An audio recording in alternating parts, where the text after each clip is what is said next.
Shalom saudara, pada hari ini saya ingin mengajak kita untuk belajar kebenaran firman Tuhan lewat Lukas pasal 6 ayat yang ke-27 sampai 36.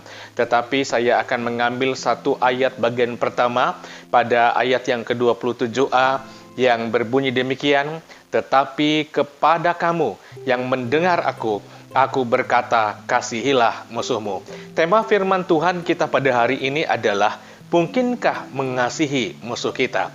Saudara-saudara yang terkasih dalam Tuhan, mengawali firman ini, saya ingin bertanya kepada saudara-saudara sekalian yang menyaksikan dan mendengarkan firman ini. Pertanyaannya sangat sederhana dan begitu simpel, yaitu, apakah sekarang Anda mempunyai musuh? Misalnya, di tempat Anda bekerja, di lingkungan keluarga, atau bertetangga, saya yakin kita pasti pernah dimusuhi atau memusuhi seseorang dan mungkin saat ini musuh tersebut ada di sekitar kehidupan kita. Saudara, kenapa sih kita dimusuhi atau memusuhi sehingga kita mempunyai musuh? Ini mungkin bisa disebabkan oleh karena ada yang iri hati kepada saudara, mungkin ada ketidaksenangan, tingkah laku kita, perkataan yang kotor dan menyakitkan, dan sebagainya. Nah, dengan beberapa penyebab serta situasi yang seperti ini, biasanya hubungan tidak harmonis lagi.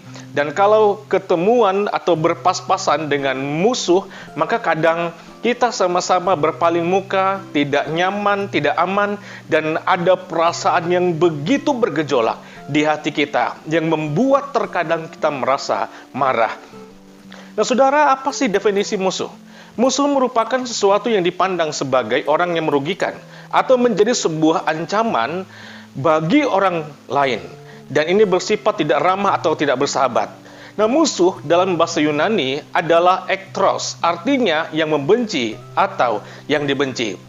Dan definisi musuh menurut nas kita hari ini seperti yang terdapat dalam Lukas pasal 6 ayat 27 sampai 29 adalah orang yang membenci kamu, orang yang mengutuk kamu, orang yang menyakiti kamu, dan orang yang mengambil kepunyaanmu.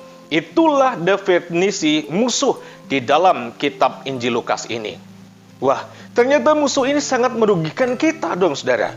Kalau dipikir-pikir bagaimana mungkin kita mengasihi mereka? Sepertinya tindakan ini sangat sulit untuk dilakukan, bahkan bagi orang-orang yang benar-benar berhati baik sekalipun. Memang mengasihi musuh itu sulit. Bahkan bagi banyak orang tampaknya mustahil. Dan sepertinya ajaran Yesus ini mungkin terlalu muluk. Mengasihi orang baik saja susah, apalagi mengasihi musuh. Jangankan mendoakan mereka, kadang melihat wajah saja hati mungkin tak terasa senang, tak sudi. Mungkinkah kita mengasihi musuh kita? Hari ini firman mau katakan, saudaraku, dengan pertolongan Tuhan tidak ada yang tidak mungkin. Amin. Tidak ada yang tidak mungkin. Alkitab telah mencatat itu semua. Ada banyak contoh seseorang yang mengasihi musuh dalam Alkitab. Yang pertama, Daud dan Saul. Dalam 1 Samuel pasal 26, dikisahkan bagaimana Daud mendapatkan Saul sedang dalam keadaan terlena dan lengah. Sebetulnya Daud dapat membiarkan musuhnya itu dibinasakan Abisai. Tetapi dia tidak melakukannya. Daud hanya mengambil tombak dan kendi Saul sebagai tanda bahwa bila mau ia bisa mencelakakan si Saul saat itu. Tetapi Daud tidak membalas kejahatan, kekerasan Saul dengan kekerasan dan pembunuhan. Dan kedua, saudara, Yusuf ketika dibuang oleh saudara-saudaranya, oleh saudara kandungnya, ia tidak dendam, bukan? Ia tidak memusuhi kakak-kakaknya. Ia menerima kakaknya dengan menolong serta mengangkat mereka dari segala kesusahan yang ada pada masa itu. Kejadian 45 ayat 15 mengatakan, Yusuf mencium semua saudaranya. Ia mencium saudaranya dengan mesra dan ia menangis sambil memeluk mereka, saudaraku. Sesudah itu barulah saudara-saudaranya bercakap-cakap dengan dia. Yang ketiga, ketika Tuhan Yesus dipukul, dihina, diludahi, dicambuk, ditendang, dipaku, dan digantung di atas kayu salib oleh orang-orang yang jahat yang membencinya. Apa yang dikatakan Yesus? Lukas 23 ayat 34 mengatakan, "Ya Bapa, ampunilah mereka, sebab mereka tidak tahu apa yang telah mereka perbuat.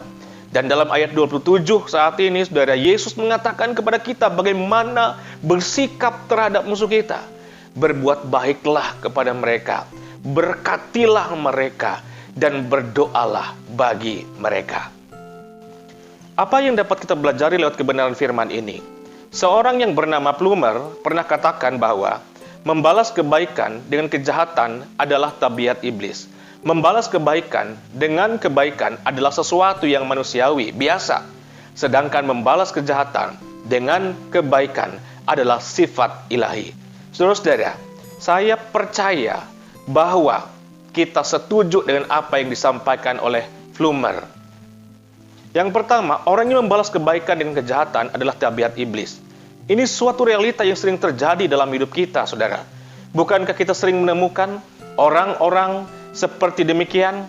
Kita sudah baik bagi mereka, kita sudah membantu mereka, kita sudah banyak melakukan kebaikan bagi mereka. Lalu apa yang dilakukan oleh mereka kepada kita? Mereka balas segala kebaikan kita dengan kejahatan. Pepatah mengatakan, susu dibalas dengan air tuba. Yang kedua, kebaikan dibalas dengan kebaikan itu sudah lumrah. Sejahat-jahatnya penjahat, ia juga bisa mengasihi orang yang mengasihi dia. Pemungut cukai misalnya, pemungut cukai yang paling serakah juga berbuat demikian. Tidak ada yang aneh. Itu suatu keharusan dan lumrah. Yang ketiga, saudara, membalas kejahatan dengan kebaikan. Inilah yang perlu kita lakukan dalam kehidupan kekristenan. Ketika engkau mengatakan dirimu percaya dan hidup dalam Yesus, inilah yang harus kau lakukan dalam kehidupanmu. Dan ini dapat kita lihat dalam diri Yesus. Tuhan Yesus sudah memberikan teladan bagi kita, yaitu dia mau mati bagi musuh-musuhnya, yaitu manusia yang berdosa. Inilah perwujudan kasih Allah yang tak terbatas bagi kita manusia. So, jelaslah bahwa kita sebagai umat-umat Allah hendaklah bersikap saling mengasihi satu sama lain. Meskipun pada awalnya sulit untuk mengasihi musuh kita, saudaraku, namun yakinlah bahwa dengan upaya yang sungguh-sungguh dan dengan kebesaran hati kita, semuanya itu dapat kita lakukan. Tidak ada yang tidak mungkin. Tidak ada yang mustahil di dunia ini, termasuk mengasihi musuh kita. Jadi pertanyaannya adalah, apakah saudara siap untuk mengasihi musuh saudara? Ingat baik-baik, alasan Yesus agar kita mengasihi musuh adalah agar upahmu besar di sorga, agar engkau menjadi anak-anak Allah yang maha tinggi, agar engkau menjadi seperti Bapa yang murah hati. Mari saudaraku, kita saling mengampuni dan saling mengasihi. Lepaskan amarah, lepaskan egomu. Ikuti dan lakukan seperti yang dikatakan oleh Yesus. Berbuat baiklah kepada mereka, berkati mereka, dan berdoalah bagi mereka. Haleluya. God bless you.